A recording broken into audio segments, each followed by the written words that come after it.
pag-usapan natin yung confidential funds dahil doon na pinaiikot ng mga members ng House of Representatives yung kanilang impeachment kuno sa akin. At meron kasing mga miyembro ng House of Representatives nagsasabi na tapos na sana ito kung sumagot lang siya sa amin noon. Tapos na sana ito kung nagsalita lang siya noon.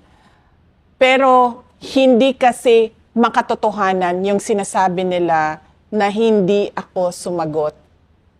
Kasi kung maalala ninyo, noong nagbukas sila ng hearings in aid kuno of legislation sa Committee on Governance ng House of Representatives, makikita nyo doon, noong unang-unang hearing, nandoon ako. Para sumagot, nagbigay ako ng opening speech. Sinabi ko sa kanila na ito ay fishing expedition sa kawalan ninyo ng ebidensya sa paggamit ng confidential funds. Tapos, ginawa nilang malaking issue yung hindi ko pag-oath. Hindi malaking issue yon dahil nakalagay sa rules nila at binasa ko pa ulit-ulit yung rules ng House of Representatives. Kinonsulta ko pa ang isang abogado, dalawa kami nag-usap. Sabi ko, nakalagay dito, witness lang ang mag-oath. Ang resource persons ay hindi kailangan mag-oath. Pwede kang mag-cooperate, pwede kang sumagot, pwede kang magsalita, pero hindi mo kailangan mag-oath. So yun yung pinaglalaban ko doon. Kasi may rules kayo, sundin naman natin kung ano yung rules ng House of Representatives. Pero gusto talaga nila mag-oath ako, umupo ako doon, at kahit ni isang tanong, wala silang ibinigay sa akin. Napapansin ko na lahat ng tanong nila doon na sa ibang resource persons. So nagpaalam ako kasi sinasayang nila yung oras ko doon . So nagpaalam ako sa chairperson ng Committee on Good Governance. At sinabi ko, alis na ako. Maayos naman siyang nagsabi na, okay, sige, alis ka na. Ni-release niya ako, pinaalis niya ako, nagpaalam ako maayos. Kung yung pangalawa, kung maalala ninyo, pangalawang pagpunta ko doon, ay nandoon ako para umappear ulit sa kanilang hearing. At umupo ako doon at sinamahan ko yung mga Office of the Vice President personnel na nagdesisyon na pumunta sa hearings. Tapos, syempre, walang dumidepensa doon sa mga kasamahan ko sa OVP. Ang nangyayari kasi kapag ordinaryo ka na empleyado ng gobyerno o ordinaryo ka na mamamayan, hindi ka pwedeng magsalita doon na ikaw yung tama. Lagi yung congressman yung tama at hindi ka na pwede magsalita kapag sinabi nilang hindi ka na pwede magsalita. So sinabi ko sa kanila na walang dumidepensa sa Office of the Vice President. So hinamon nila ako. Sabi nila, o sige, pagsalitain ka namin kapag nag-oath ka. So nag-oath ako.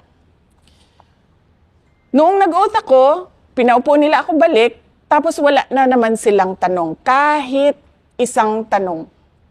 Noong nag-collapse na yung isang kasamahan namin, si Acosta, doon ako nagpaalam ulit. Sabi ko, alis na ako.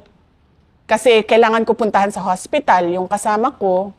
Pumayag naman sila na umalis ako, na wala silang kahit isang tanong.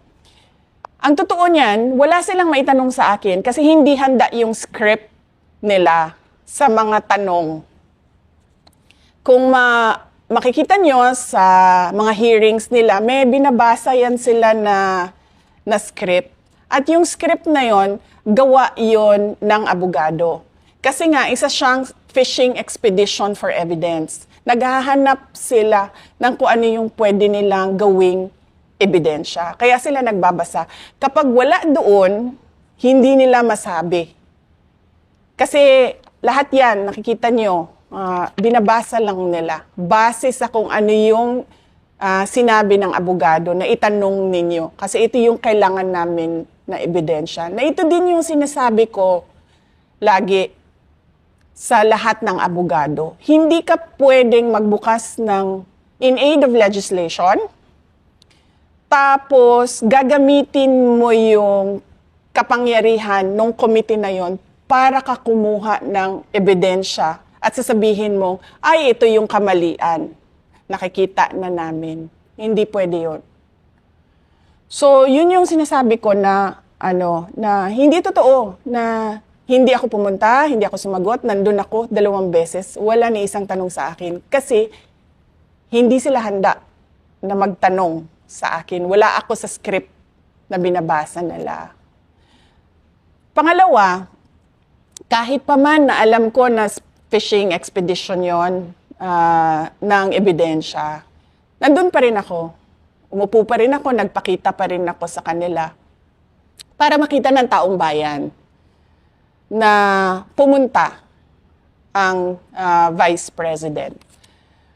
Pero kasi, mahaba yung timeline ng mga pangyayari para ko masabi sa inyo at para maipakita ko sa inyo kung paano nila dinevelop yung impeachment at yung mga sinasabi nilang ebidensya nila. So kung okay lang sa inyo, simulan ko siya sa May 11, 2023. Ito yung pinakaunang binanggit ng Makabayan Bloc ang confidential funds. Sabi nila, kapag daw ako ay naging NTF-LCAC Vice Chair, ay makakahawak daw ako or makakakontrol daw ako ng mas marami pang confidential funds.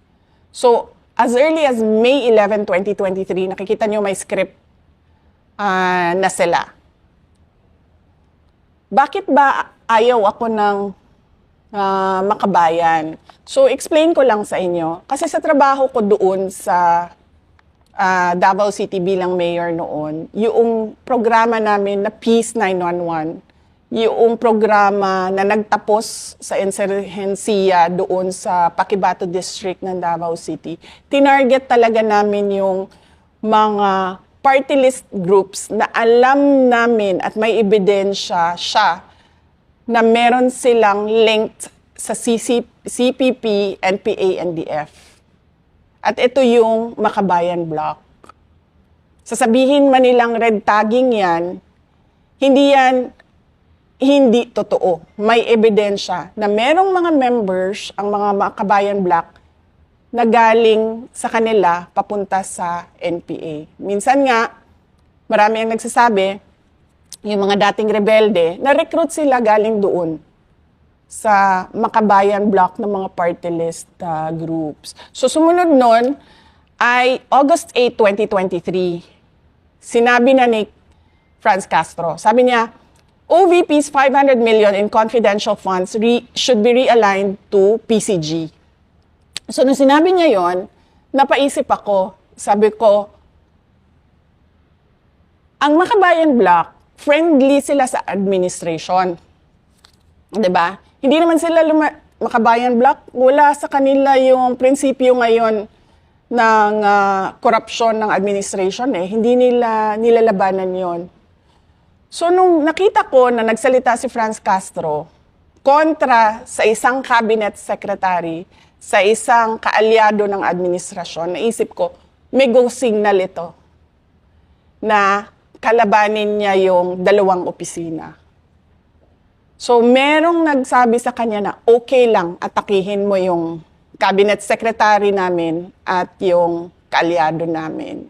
So, doon ko unang nakita, sabi ko, papakialaman nila yung budget.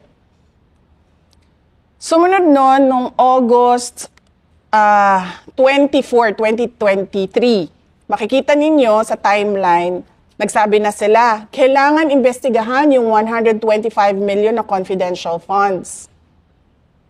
Sumunod noon, August 25, one day after, sinabi nila, may impeachment complaint kami kay Inday Sara sa confidential funds. Sumunod noon, August 26, 2023, sinabi ni Franz Castro, premature yung impeachment complaints. Kasi, babalik tayo, walang ebidensya ng pagkakamali. Walang ebidensya ng korupsyon. Wala silang makitang mali sa paggamit ng pera. Sumunod noon, August 29, 2023, Makabayan Bloc vows to question Sara Duterte over confidential fund use. So makita mo na dito, naghahanda sila para sa budget hearing at yung mga tanong nila doon.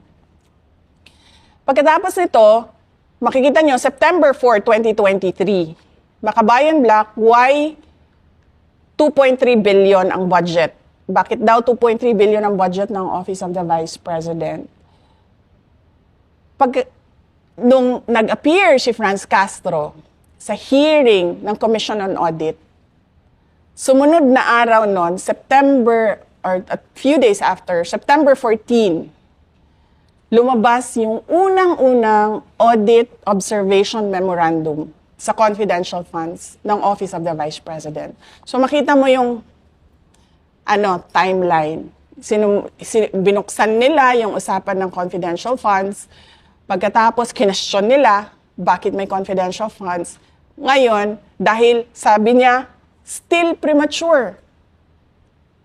Nagsalita sila sa hearing ng COA at yung COA naman nagbigay ng AOM.